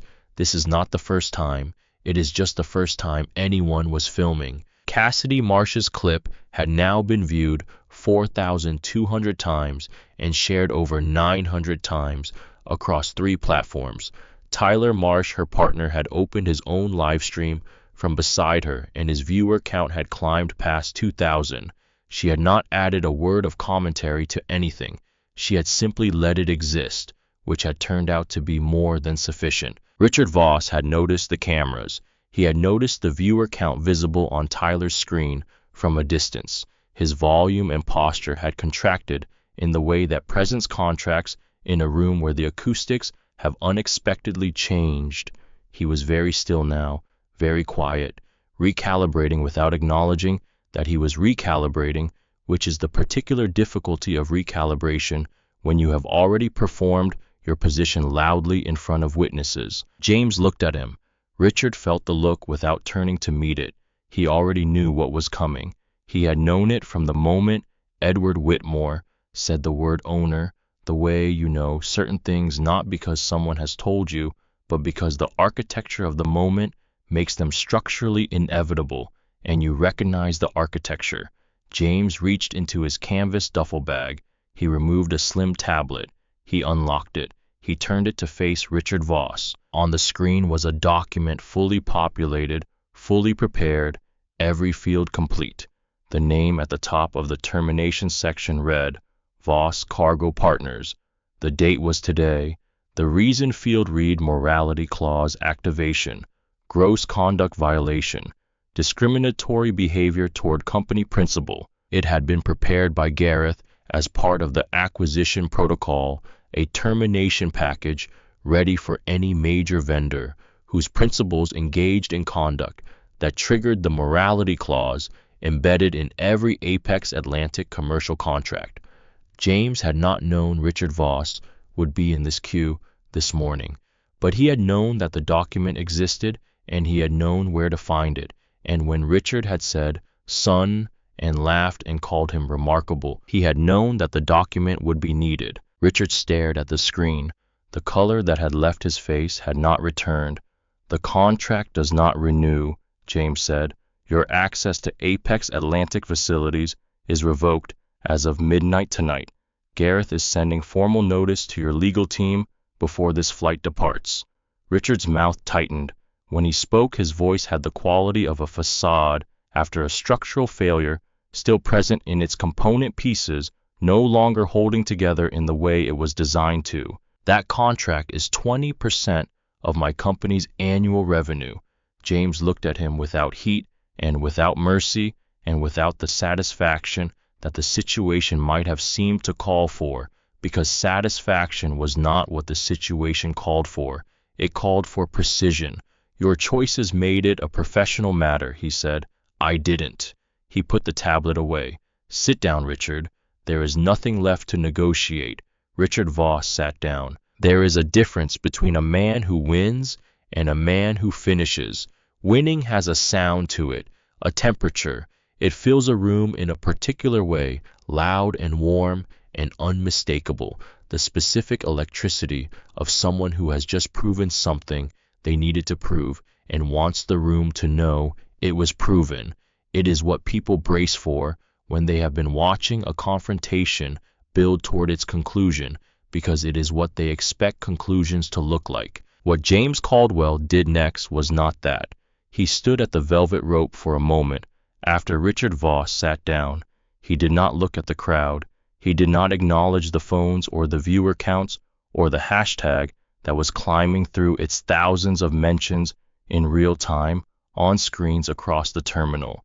He did not absorb the silence the way a man absorbs applause. He simply stood and breathed and looked at the 2 halves of the Founder's Pass still lying on the desk where Vivian Strell had pushed them with her fingertips after she tore them.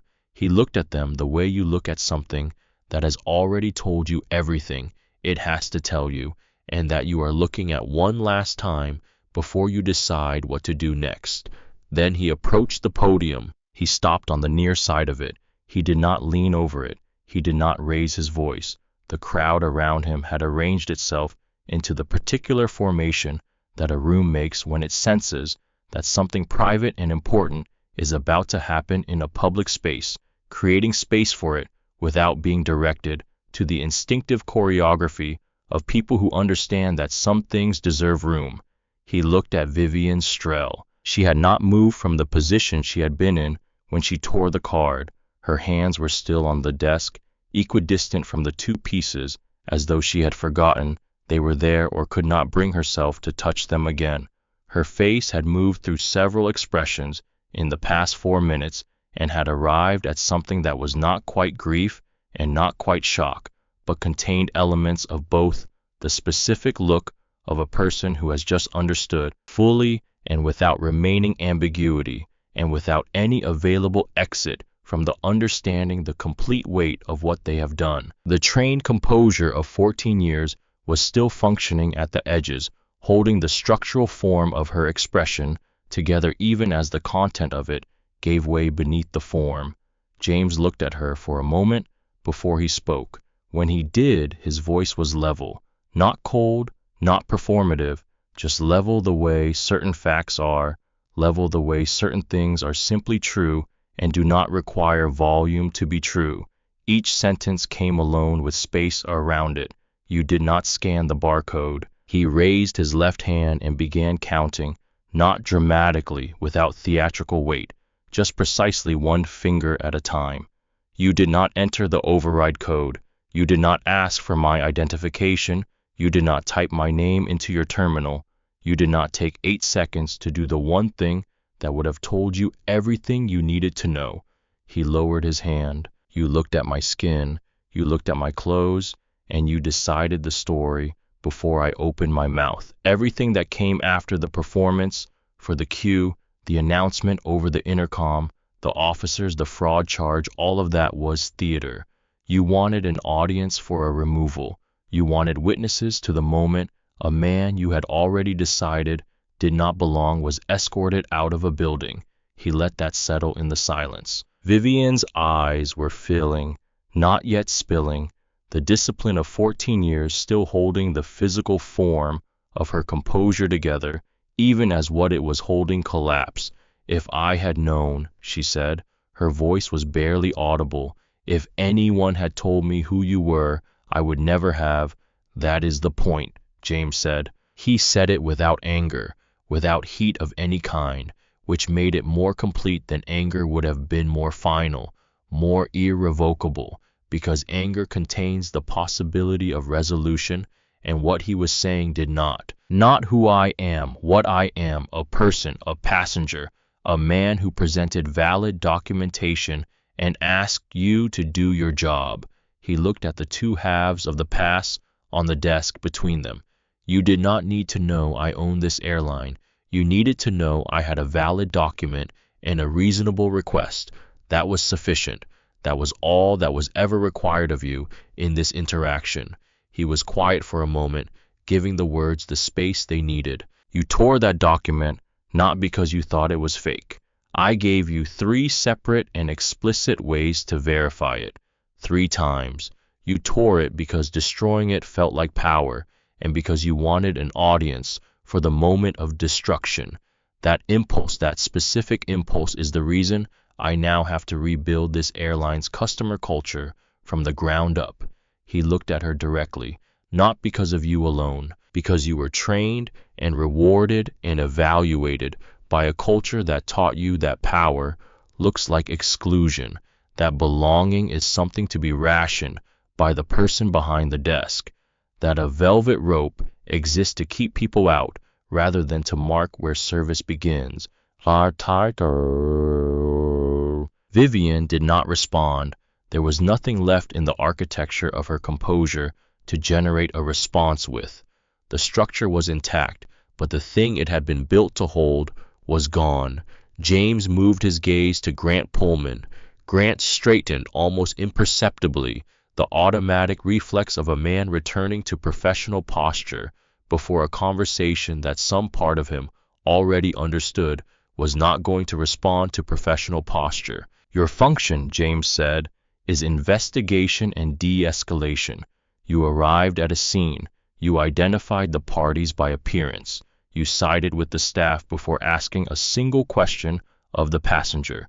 You threatened a man with arrest, invoked fraud charges without one piece of corroborating evidence, and attempted to have him physically removed from the premises. All of it, every step of it, without a single attempt to verify the core claim at the center of the dispute. Grant said nothing for a moment. Then he reached for the badge on his lapel with the fingers of one hand. "Mr. Caldwell, I will resign. Right now, effective immediately." His voice was stripped of everything it had carried when he arrived. "I'll hand this in." "You will not resign," James said. The words were not harsh, they were not raised, but they were completely final, in the way that certain doors are final when they close. You know from the sound that they are not going to open again. Resignation gives you control of the narrative. You walked into this terminal this morning and made a series of choices, and those choices have consequences that you do not get to manage by handing in a badge on your own timeline. You will be terminated for cause, gross misconduct, discriminatory conduct toward a company principal. The record will specify exactly what happened here and exactly why in language that leaves no room for interpretation. That record follows you. Grant's hand dropped from his badge. He stood very still. James looked at both of them together, not with the sweeping judgment of a man performing for an audience, but with the quiet, exhausted clarity of a person who has been arriving at the same destination by different roads for 27 years and is tired of the journey in the way that you are tired of something you know will continue. "This is not about me," he said. "I can absorb today. I have absorbed versions of today for most of my adult life. What this is about is the person who comes to this desk next week and the week after and the year after that. The person who does not own the airline, who has a valid ticket, a reasonable request, ordinary clothes, and nothing to prove except their right to be treated like a human being when they approach this desk. That person has been going home from here for years. That is the thing that ends today, not because of what happened to me, because of what has been happening here for a long time and what will not happen here anymore." The terminal was completely quiet. Even the background sound of O'Hare, the announcements cycling through gates, the distant percussion of rolling luggage, the low-frequency hum of a building in constant motion seemed to have reduced itself out of something like respect for what was being said. James turned to Nora Beckham. She was standing just outside the perimeter of her desk area, not quite at the desk, not quite away from it, occupying the physical space of someone who has stepped out of one role without yet having a name for the next one. James looked at her with a directness that was different from the way he had looked at Vivian or Grant. It was the look of someone conducting an honest assessment rather than delivering a judgment, the look of someone who is actually seeing the person in front of them, which is rarer than it should be. "You saw the notation 23 minutes ago," he said. "Yes." "And you said nothing." Nora did not look away. "I was afraid." "What were you afraid of?" She answered without hesitation, because the answer was the one completely true thing she had been carrying for the past 23 minutes, and she was done being careful with it or presenting it in a way that made her look better than she had been. "Losing my job, being told I had misread the flags, being wrong in front of everyone and having nowhere to go from it." James nodded slowly. "That is honest," he said. "Most people in that position reach for a more flattering explanation." I was quiet for a moment. In that moment, Nora understood that she was not being excused. She was being seen, which is different and harder, and in some way she was beginning to understand more valuable. "Your instinct was correct from the first minute," James said. "Your nerve took 23 minutes to catch up with your conscience. That is a gap we can work with." He glanced toward the empty podium where Vivian had been standing. 14 years of the same error repeated daily, rewarded annually, without a single visible crack. That is a different kind of problem entirely. He reached into his canvas duffel and produced a slim card, plain white. his name, a direct phone number, no title, no company logo, nothing that announced what the card represented or why it mattered. Effective immediately, you are acting senior gate supervisor for this terminal. The formal paperwork will be processed today, and you will have written confirmation before your shift ends tonight. He held out the card. When you have questions, call this number directly, not through channels, directly. Nora took the card. Her hand was completely steady. You will also work with the oversight panel I am establishing to rewrite the de-escalation and verification protocols for this terminal, starting with the procedures that failed this morning. He looked at her with the level attention he gave to things that mattered. 3 years is long enough to know how this place actually works. That knowledge is exactly what I need. The people who have been here 30 years without noticing anything wrong are not the people who are going to fix it. Nora looked at the card. She looked at the desk behind her. She looked at the terminal floor beyond the velvet rope, the passengers still moving through in their full variety, families and business travelers, and people carrying everything they owned, and people carrying nothing, all of them moving through a space that had just changed without any of them knowing it yet. "I won't let you down," she said. James looked at her for a moment. "I know," he said. "That's why I'm not worried about it." He turned back to the desk. He picked up the boarding pass that Nora had generated from the override code, the new one, crisp and white with the Apex Atlantic crest in the upper right corner and row 1 printed in clean black type.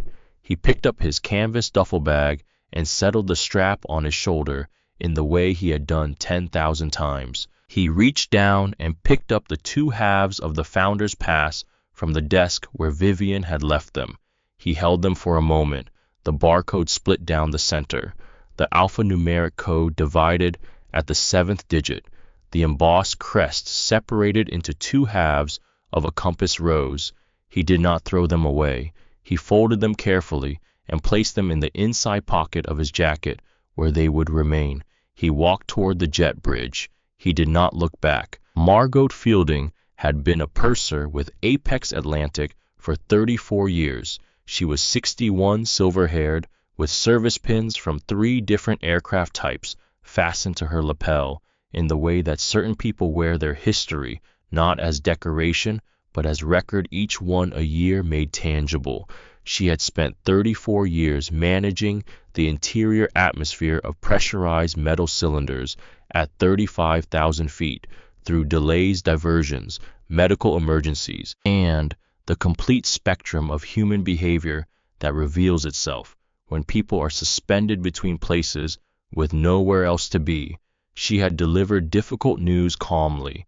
She had rerouted 450 passengers during a weather closure with less than 4 hours of sleep. She had handled on 6 continents the entire complicated range of what it means to be genuinely responsible for other people in the air. She had heard about what happened at the Diamond First desk before the aircraft door closed. The crew had.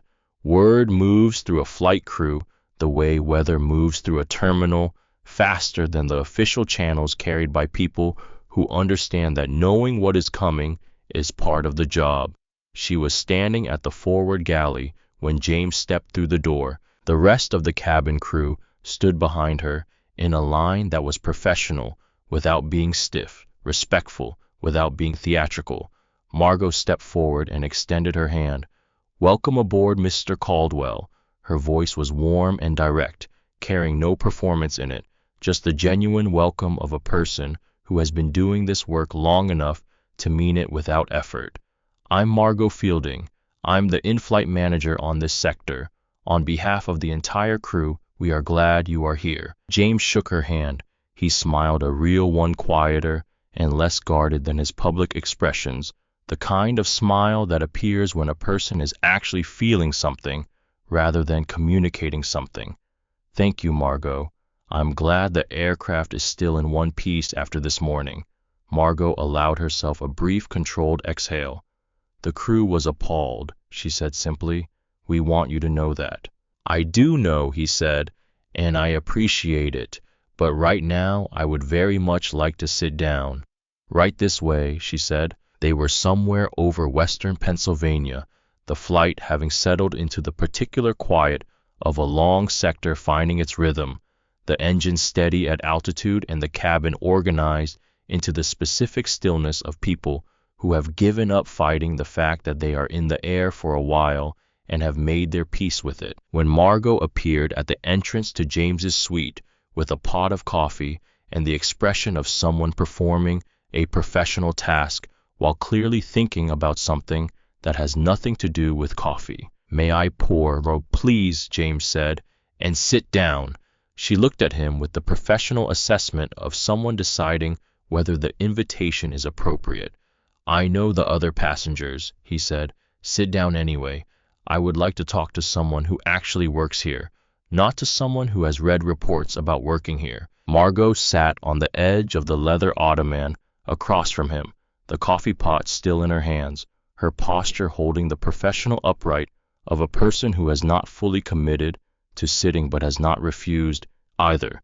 James looked out the window at the cloud cover, breaking over the geography below.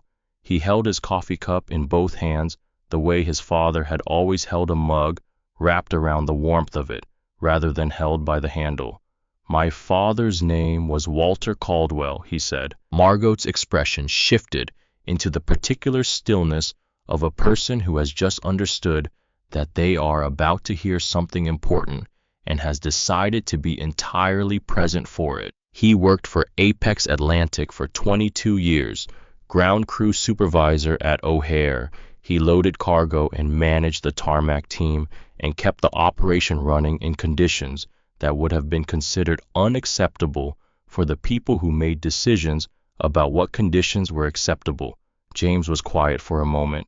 He retired with a back injury that never fully healed. His pension covered rent and utilities. The company gave him a letter of recognition at his retirement and a clock that stopped working within a year. He looked at the window at the landscape below, resolving from cloud shadow into the specific geometry of the Midwest. He loved this airline, James said, not the management, not the corporate structure, the actual thing, the routes, the idea that you could put two people on opposite sides of the country within reach of each other in 4 hours. He thought that was genuinely remarkable. He told me so more times than I can count usually on the drive home from a shift that had gone long and in weather that had made it longer. Margot set the coffee pot down on the table between them. She did not speak. She was giving the story the space it needed. "What happened at the terminal this morning was not a surprise to me," James continued. "I have been experiencing versions of that morning for 27 years. What I needed to know before this acquisition closed was whether the damage I had read about in the management reports and the HR files and the complaint logs going back 5 years was the whole culture, or whether there was something at the center of it that was still worth building around." He looked at her directly. "You have been here 34 years. 34 years last March," Margot confirmed. "Then you have seen both things. The airline this was built to be and the airline it became. I need someone who carries both of those in their head at the same time, someone who has enough loyalty to the first version to want to fight for it, and enough honesty about the second to tell me where the damage actually lives without softening it for the benefit of the conversation." Margot was quiet for a moment. Outside the window, the cloud cover had broken completely, and the landscape had given way to the long, flat geometry of the American interior roads and fields arranged in the patient grid of a country built by people who believed in straight lines and the usefulness of being able to see far. "What are you asking me?" she said. James told her. I told her about the restructuring, the new verification protocols that would require confirmation before redirection rather than after, the independent customer oversight panels with authority to act rather than only to document, the distinction that was the entire point, because documentation without authority was just record keeping, and record keeping without consequence was just theater. The zero tolerance framework with enforcement mechanisms that did not evaporate at the middle management level, where most enforcement mechanisms had been quietly dying for years. The frontline dignity standard that would apply to every apex Atlantic point of contact, every gate and counter and boarding door, and would be enforced by people with the actual power to enforce it, people who could pull a badge and make it stick. I told her he wanted to name the initiative after his father, the Walter Caldwell Frontline Dignity Initiative. He told her he wanted her to run it. Margot looked at her coffee for a moment. She looked at the service pins on her lapel, each one a year she had been in this work, 34 of them. She looked at the window at the country she had been crossing at altitude for 34 years, while the people below it went about their lives without knowing her name or what she did to keep things running in the air above them. Do I have real authority, she said. Not report filing authority, not recommendation authority, real authority. Badge pulling authority, James said. Dismissal authority at every level of the organization below my direct reports, reporting directly to me with full power to act without intermediate sign-off required.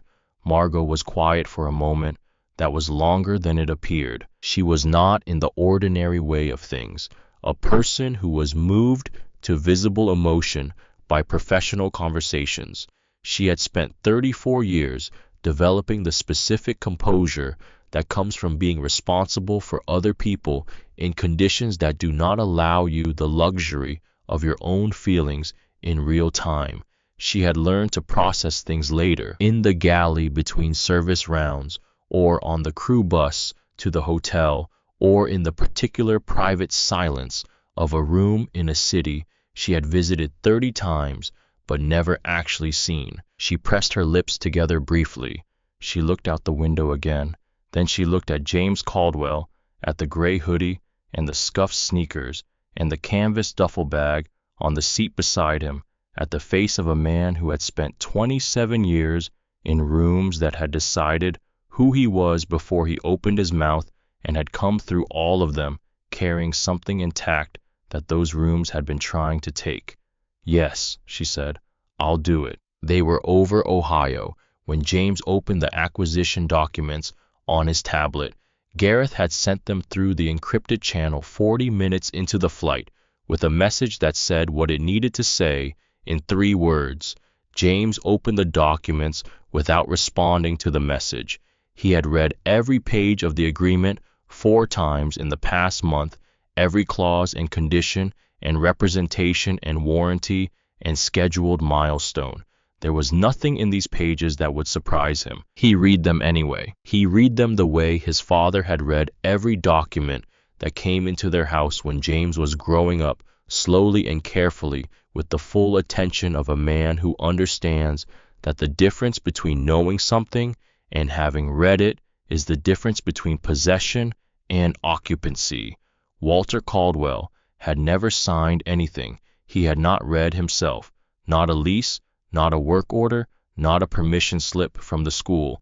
He read everything because he had learned early that the words were always the actual thing, and that trusting someone else's summary of the words was a different kind of transaction, entirely one that cost more in the long run than the reading did. James read every page, somewhere between page 11 and page 12, with the engines holding their steady note and the cabin quiet around him, and the cloud cover shifting below into the thin, scattered cirrus of the upper Midwest. He stopped reading.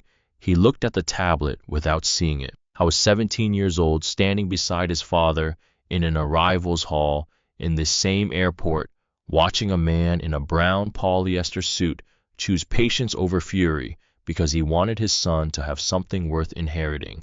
He was 29 years old, sitting in the back of a car outside a funeral home on the south side of Chicago, holding his father's canvas bag in his lap and understanding for the first time that some debts cannot be paid to the person who is owed them, only to the standard that person held.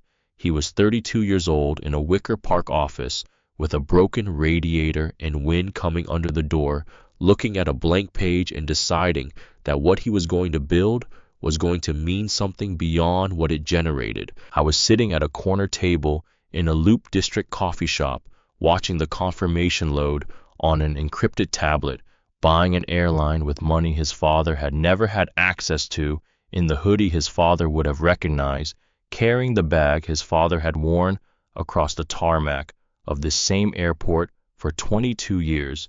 He picked up the stylus. He signed. The confirmation appeared immediately, a digital timestamp and a reference number that formalized at 35,000 feet over central Ohio on a Tuesday morning in January, the transfer of majority ownership of Apex Atlantic Airways to Caldwell Harmon Capital. James set the tablet on the table beside him.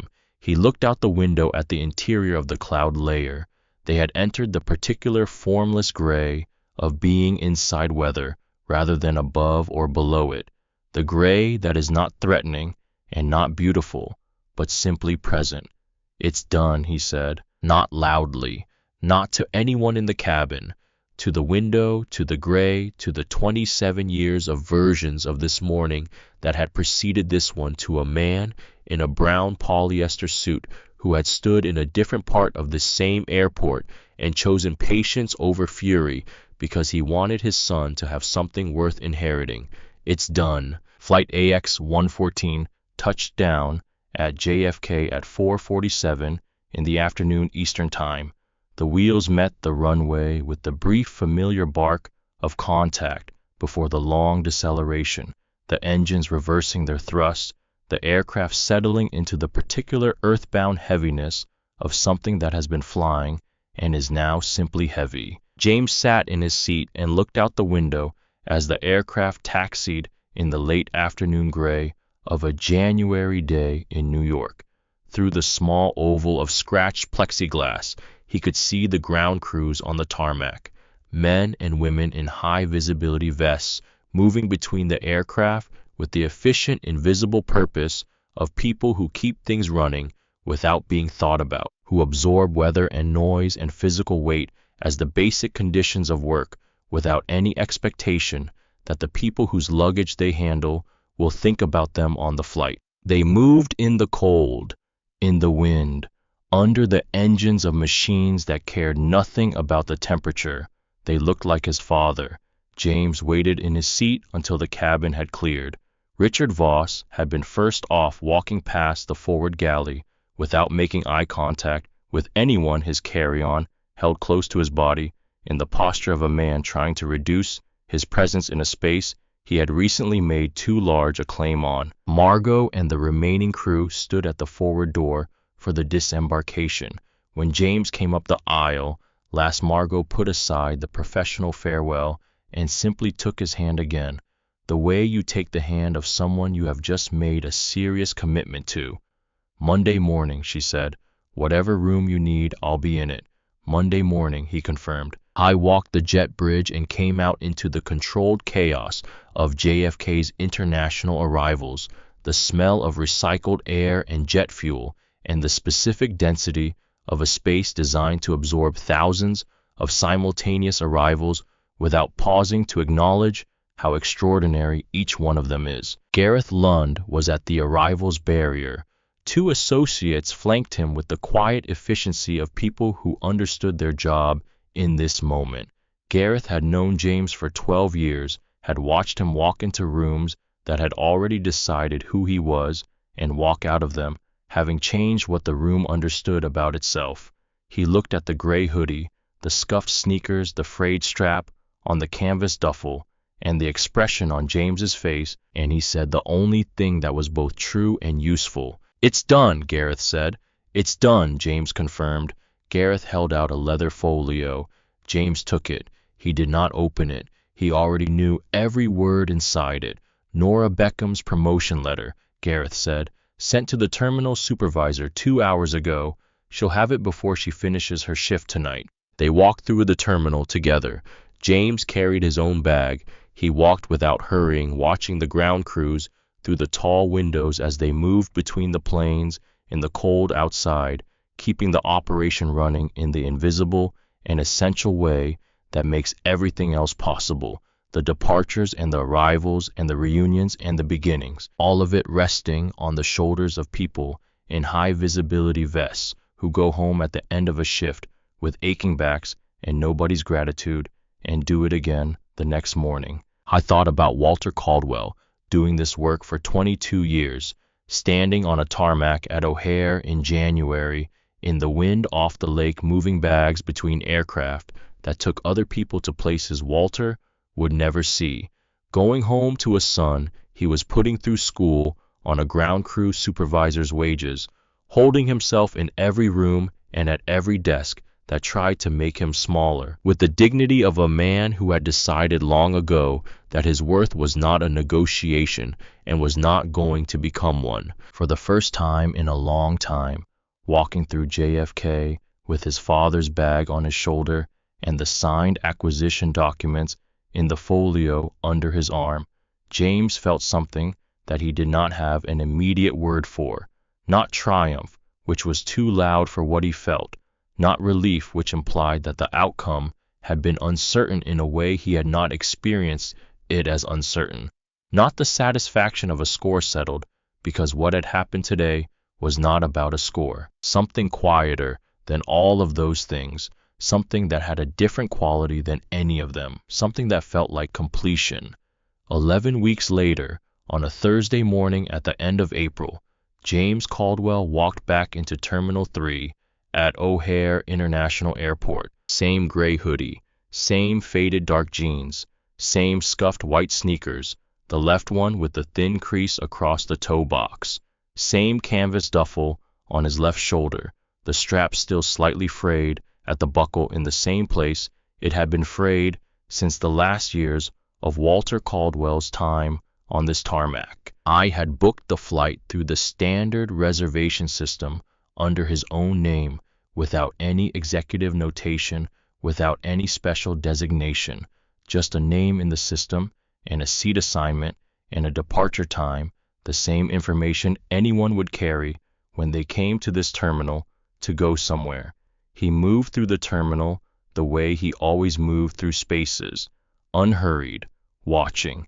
The first thing he noticed was the staff. At the standard check-in counters, near the entrance, an agent was crouched beside an elderly woman's carry-on bag, helping her reorganize the contents to meet the weight allowance, both of them laughing about something that had made the reorganization into something other than an inconvenience.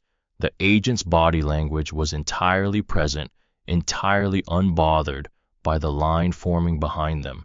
At the information desk, 2 agents were working through a cluster of confused connecting passengers with the kind of individual focused attention that makes people feel solved rather than processed, handled rather than moved along.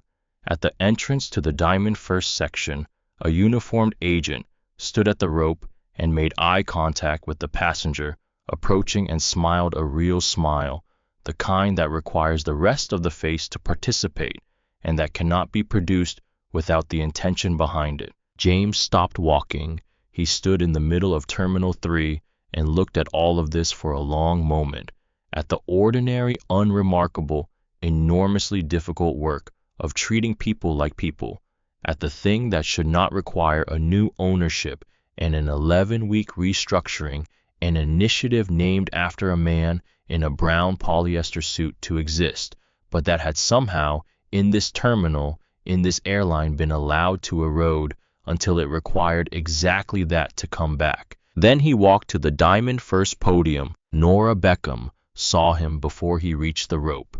She was behind the desk reviewing the morning manifest, the same task she had been performing on the morning 11 weeks ago when she had seen the 3 notation flags on a booking and understood what they meant and chosen for 23 minutes to do nothing, while the situation moved further from the point where it could be corrected quietly. She looked up at the figure approaching in a gray hoodie and scuffed sneakers and recognized him immediately, not from the coverage that had followed the incident, not from the briefings that had come with her new role, but from the 23 minutes she had spent watching his face across a desk and understanding too late, and then just in time, what it cost to see someone clearly and choose to look away. She came out from behind the podium to meet him, not to intercept, to meet.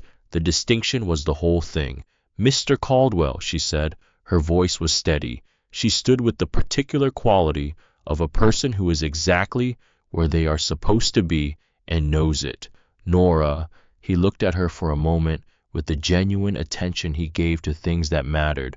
"You look like you belong here." She smiled, a real one, unguarded, the kind of smile that happens before you remember that you were going to manage your expression. "I got you something," she said. She went back to the desk and returned with a sealed envelope.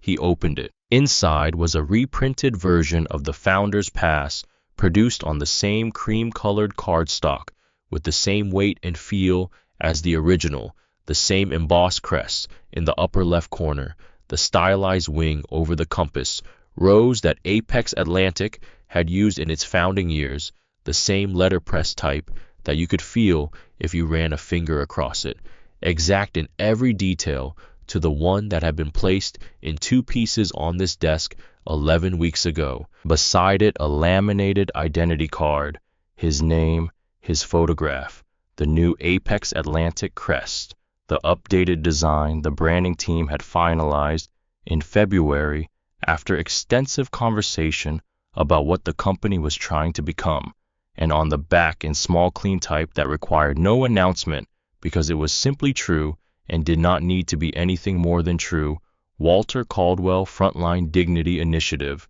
bearer James Caldwell, owner.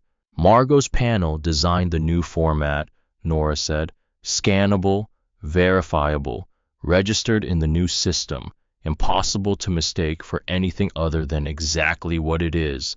James held the laminated card in both hands. He turned it over. He read his father's name on the back of it. He was quiet for long enough that the quiet had its own weight, long enough that Nora understood she was witnessing something private happening in a public space and chose not to fill it with anything. He reached into the inside pocket of his jacket. He took out the 2 halves of the original Founder's Pass, the ones he had carried since the morning Vivian Strell had torn them and pushed them across the desk toward him. He had carried them in that pocket for 11 weeks through every meeting and every flight and every conversation about what came next. He looked at the split barcode and the divided code and the separated halves of the embossed crest. Then he looked at the new card in his other hand with his father's name on the back of it, in clean type registered in the system, impossible to mistake. He put the new card carefully into the same pocket where the torn halves had been. He held the torn halves for a moment longer. Then he placed them in the envelope Nora had brought, folded the envelope closed, and held it. They were not nothing. They were a record of the moment when the truth had demonstrated clearly and permanently and in front of witnesses that it does not require assistance. It only requires someone willing to remain standing long enough for it to arrive. But they did not need to be carried anymore. What they represented had been replaced by something that could not be torn. "How is the panel going?" he said. "Margot pulled 2 badge revocations last month," Nora said, "both upheld on appeal review. The first managers through the new certification protocol completed it last week." She paused. "Word is moving through the roster. Fast enough." She considered the question honestly, without the reflex to reassure, without the automatic optimism that junior employees sometimes produce for senior ones. "Fast enough," she said. James nodded. He looked out at the terminal, at the passengers moving through in the full, unreduced variety that airports actually contain. Tired people and hopeful people. People at the beginning of something and people at the end of something. People carrying things that mattered to them and people who had already put down everything that mattered and were traveling light for the first time in years. The staff moved among them with a baseline of care that he had noticed the moment he walked in. Not perfect, because perfection was not the standard and had never been the standard that mattered. The standard was presence. The standard was seeing the person in front of you before you saw anything else about them. It was not finished. He had not expected it to be finished. 11 weeks is long enough to change a policy. It is not long enough to change a culture, because culture is the accumulated weight of 1,000 daily choices made by people who are not being watched, and changing it requires making different choices when nobody is watching until the different choices become the choices that feel natural. That takes longer than 11 weeks. It takes longer than 11 years. But it had started, and starting when the thing that needed to start had been stopped for long enough was not a small thing. Any trouble at this desk in the past month, he asked. One near incident. Evening shift. An agent redirected a passenger with a valid first-class booking. The passenger came to me directly. I reviewed the booking, corrected the agent, and filed a full report within the hour. The agent, mandatory recertification, first offense, still employed. James looked at her. That was the right call, he said. I think it was. He picked up his duffel bag and settled the strap onto his shoulder. He held out the envelope with the 2 torn halves of the original founder's pass. Find somewhere to keep this, he said. Not on display. Somewhere the people who work this desk can find it if they need to remember what this morning looked like before it looked like this. He nodded at the terminal, around them at the agent, still laughing with the elderly woman at the check-in counter, at the information desk, still patient with the connecting passengers, and what it cost to get from there to here. Nora took the envelope. Keep going, James said. He lifted the duffel strap onto his shoulder and walked toward the gate. He walked the way Walter Caldwell had walked through the arrivals hall 27 years ago on a December night in the same terminal, moving through the space with the quiet self-possession of a man who understands his own value and has no need to demonstrate it to strangers, who carries himself without ornament and without apology, with the simple authority of something that was built to last. He did not look back, not because there was nothing behind him worth seeing. There was Nora Beckham standing at the Diamond First podium, holding an envelope that contained the record of a morning that had cost something real and produced something real and would not be forgotten. There was a terminal that was moving imperfectly and incrementally toward the thing it was supposed to be, but the thing that had always mattered was ahead.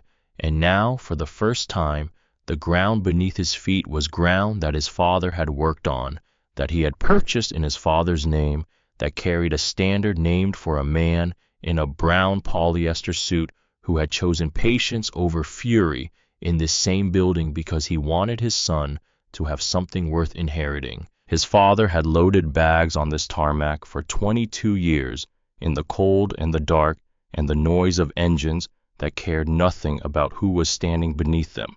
The least James could do was make sure the building above that tarmac was worth walking through. He walked through it now with his father's bag on his shoulder, toward the gate, toward the plane, toward everything that came next.